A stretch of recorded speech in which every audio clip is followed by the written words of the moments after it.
Hey there, it's Jeff from wirewits.com, and this is part 2 of our iPhone tutorial and walkthrough. In the first video, we covered the basic layout of the phone, downloading apps, making phone calls, sending text messages, setting up email addresses, and using Siri. Today, we're going to dig a little deeper into the functions of your device and show you how easy it is to change even more settings, organize your home screen, set your alarm, take photos, change your desktop, and much more. Like the first video, you can skip ahead to any chapter that interests you instead of watching the whole video. On the wirewits.com website, the jump buttons will be to your right, while on YouTube, these links will be in the description below.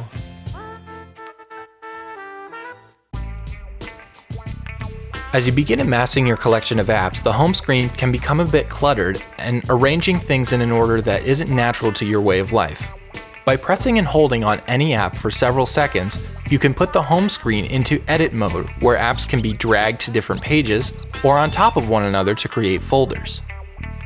The iPhone will automatically name the folder based on the application types, but this title can be changed at any point in time by tapping the text in the box.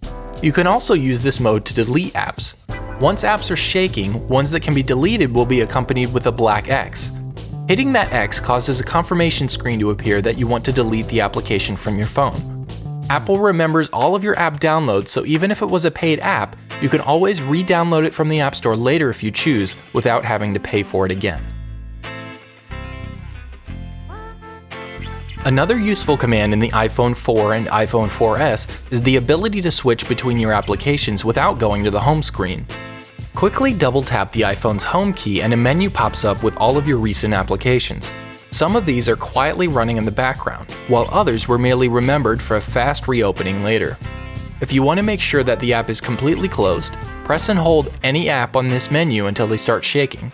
While shaking, a red minus sign will appear, allowing you to close out the application. The red minus sign will not delete your apps, it only closes them. If you need to delete an application, please refer back to rearranging the home screen section. To take a picture with your iPhone, simply press the camera button on your home screen. Your camera is smart and will automatically adjust itself to the situation, as well as look for faces or points of focus. In the event your camera doesn't do this correctly, tap the area of the screen you wish to focus on. If you need to zoom, simply pinch the screen until you obtain the desired proximity.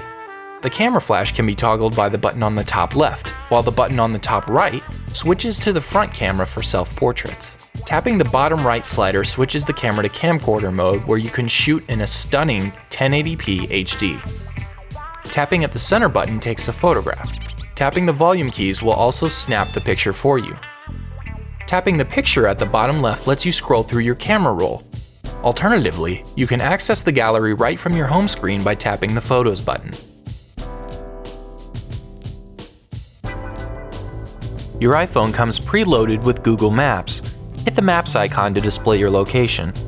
If you're going to a business, simply typing the business name and city usually displays all relevant results to pick your destination. Click on a listing to see its phone number, address, and get directions. If it's a personal destination, type the address in full and a marker will appear.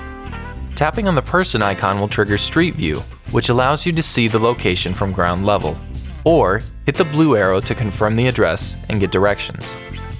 Once your destination is set, you're taken to a selection screen where you can modify the address or choose from automobile, public transit, and pedestrian modes. Once you have made your selection, click Route at the top right and then click Start. Double tapping the arrow at the bottom left of the screen will activate the phone's built-in compass. Now your map will reorient itself whenever you turn.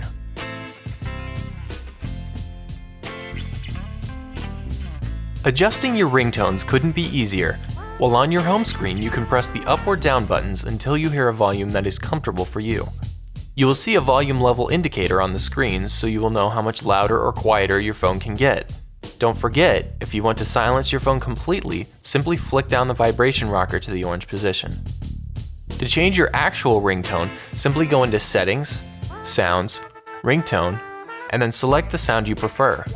If none of these suit you, you can buy more ringtones through the link in our description.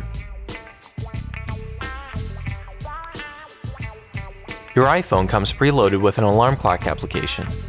If you have the iPhone 4S, you can just tell Siri to set the alarm for you. If you prefer to do this yourself or have an iPhone 4, go to the clock application and hit the alarm button below. Once pressed, all of your alarms will be listed in front of you. If it's one you've used before, just hit the off button to turn it on. To create a new alarm, tap the plus sign at the top right corner. From here, you can select what days you want the alarm to repeat itself. Once you've selected the days, hit the back button. Next, you can choose what sound to wake up to, if there will be a snooze option, and what the alarm will be called. After you've finished customizing the settings, turn the time dial to when you need the alarm to go off, and whether this will be in the AM or PM. To finalize the alarm, hit the Save button at the top right.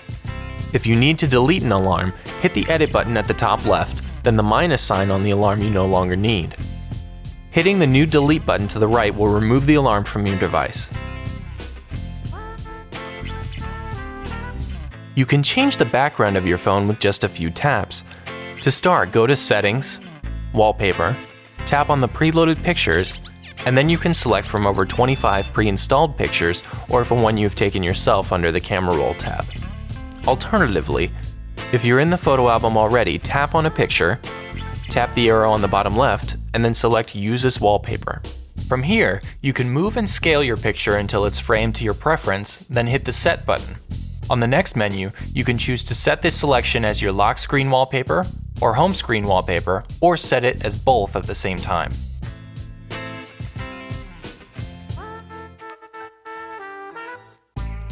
Your iPhone has the capability to adjust the brightness based on your surroundings, but sometimes your situation may require you to do some additional tweaking. To change the brightness of your device, go to Settings and Brightness. You'll be presented with a slider that will adjust the intensity of the screen, as well as an option to turn the auto brightness off. If you need to change the length of time that your screen stays on, go back to Settings, General, Auto Lock, and then select the length of time you wish for the screen to stay on. Keep in mind, the longer you keep the screen on for, the faster it's going to drain your battery.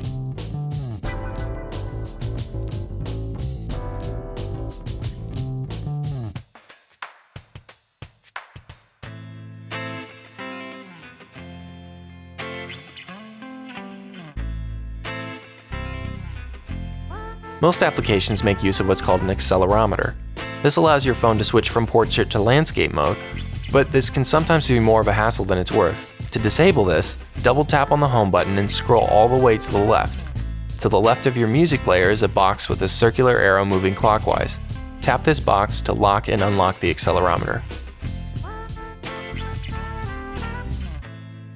You can protect your phone from prying hands and eyes by setting a passcode on it.